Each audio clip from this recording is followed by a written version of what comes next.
2025-yil 1-iyunni sanasida olinayotgan videomiz do'stlar. O'tgan yili maydaroq bo'lib qolib, qo'giz borgandek bu ko'chatlarni bu yil sotish niyatimiz bor, lekin qo'giz borganimiz hisobiga shu holatda turib mevalarni sug'organ. Qaranglar do'stlar. 1-yildan desa ham bo'laveradi. Daromadga eng erta kiradigan taraflardan biri bu shaftoli bo'ladi albatta. Bu qaranglar qalamdek keladi, lekin bu hosilni qaranglar 5 dona 10 dona shaftoli qolgan.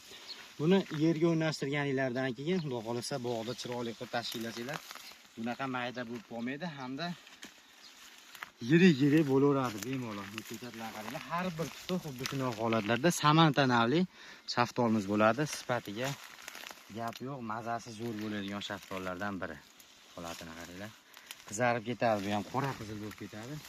Ko'chatlar har biri shunday holatlardan. Mevani ovorgan.